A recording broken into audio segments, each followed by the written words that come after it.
Before I go to Ambassador Jain Das Gupta, Professor Swaran Singh, is there any other ingredient to this friendship that I have missed putting out, sir? I think it's also largely the ideological overlap or complementarity, and we will soon be completing 100 years of Jawaharlal Nehru's first visit to Soviet Union in winter of 1927, which was 10th anniversary of Bolshevik Revolution. And I agree with both you and Julia, fundamentally because we haven't had any fundamental problems in bilateral relations. We have often been seen as very useful to each other.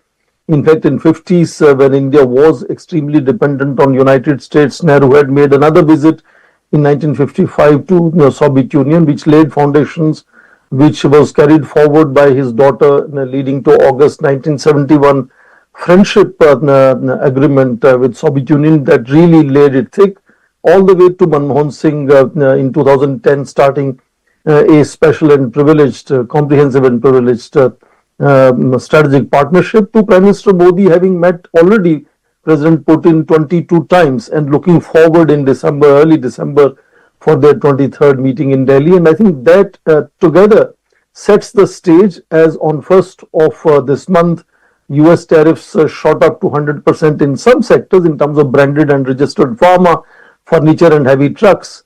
In that backdrop, and looking forward to setting the stage for his early December visit, the detailed comment that President Putin made showcasing his chemistry and bonhomie with both India as a nation and a society, and also Prime Minister, I think set the stage in that sense. And I understand PTI is reporting that he's already instructed his officials to lay down strategies to smoothen this problem of trade balance and how to reach to their set target of $100 billion of trade by 2030, which is how they are saying that we will start by importing from India more of pharma goods and also agricultural products and so on. So I think it's a very positive swing and positive mood that seeks to offset the negative impact of tensions with the United States. Professor Swing, with a resurgent China and a Russia bogged down in war in Ukraine, do you think that this can affect the contours of India-Russia relationship in future? I think first of all, let's understand that Russia has its own vantage points and there is a complementarity in the relationship. There is no doubt, as you said, in last 3 decades, China has emerged as an economic powerhouse, and that really is a lure that Russia would have in terms of ensuring that China continues to buy Russian energy. India is another emerging, in fact, second and fourth largest economy.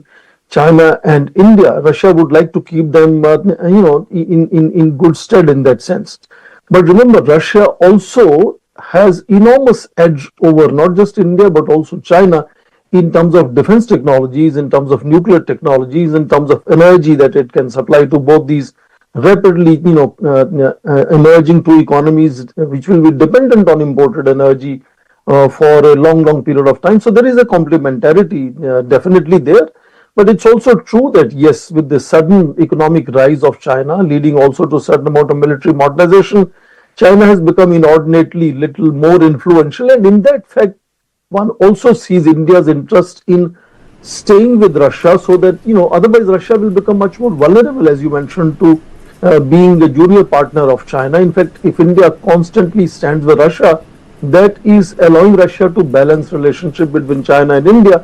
And of course, India and China are also going to gain advantages of importing not just Russian energy, but also potentially access to their rather advanced nuclear and defense technologies. So I understand that there is a drift in the equations between these 3 countries, but there is a strong complementarity between the 3 as of now. I think that is what sustains them.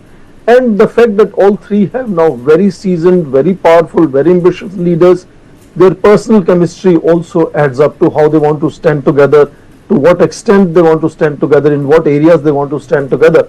And in that sense, the no-limit partnership of Moscow and Beijing is already set in sort of stone. India keeps that option of balancing between Western nations' engagement and engagement with China and Russia as of now.